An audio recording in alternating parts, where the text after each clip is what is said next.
Taylor Ward was an MVP last year, or at least he was a candidate until he got hurt. But just this year, he's been abysmal. As an Angels fan myself, it's been brutal to watch the downfall from a guy who was having an amazing year and even after injury put up very good numbers, and I was excited to see what he could do with a new age of the Angels lineup. But now, he looks abysmal, and Mickey Moniak stole his spot, which is going to be devastating. So what's wrong with Taylor Ward? Why is he even struggling this year?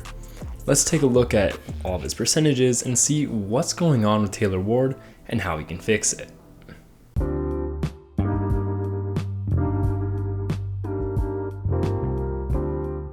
What's up, guys?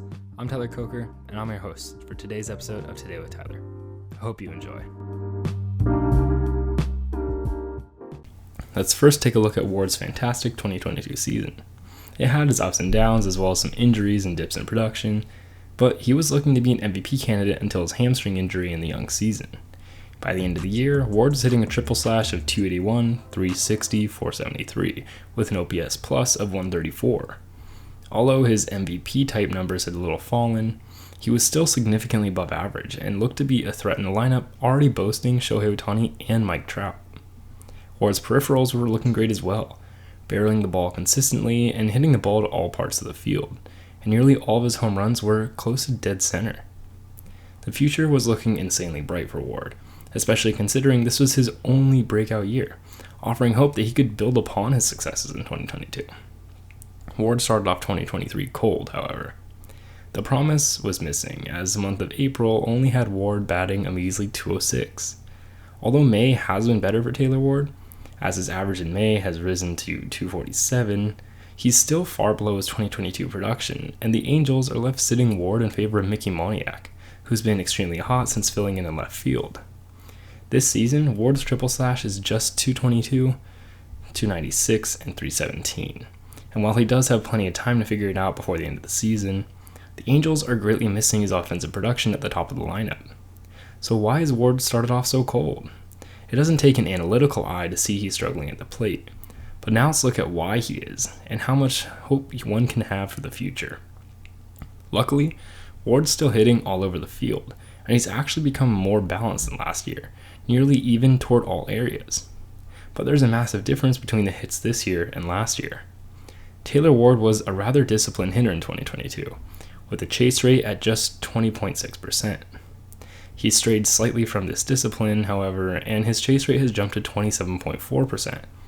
On his chases outside of the zone, Ward simply isn't making contact as often last year, which is expected, only making contact 53% of the time. That has led Ward to overall drop his sweet spot percentage from 42% to just 30%, significantly reducing the quality of his contact.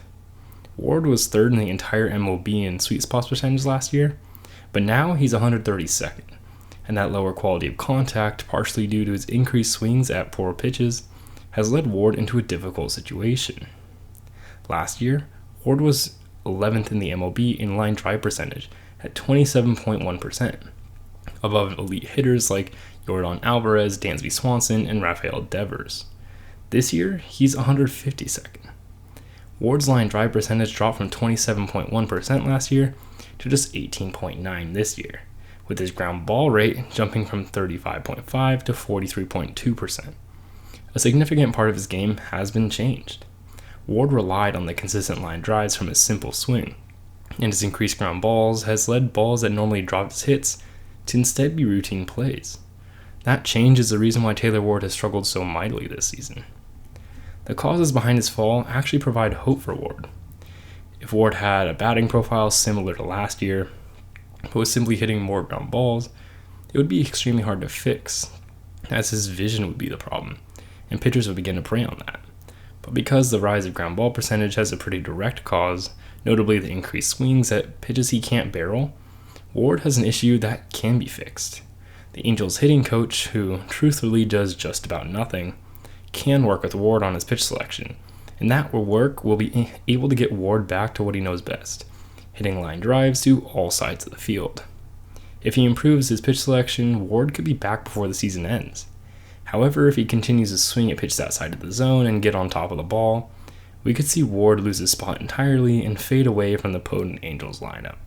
So Taylor Ward has been struggling on hitting the ball through the line drives, and that's just because he chases so much. So by adding some more plate discipline, which he should be able to do, and it's a coachable thing, he's going to be able to improve dramatically, and you will begin to see him hit more line drives like he was last year, and hopefully he'll be able to end the season strongly. He's the kind of guy who you can't help but want to succeed. He does everything on the field you want him to do, and to see him do well on offense would be very exciting. So thank you for listening. I hope you enjoyed, and I'll see you next time.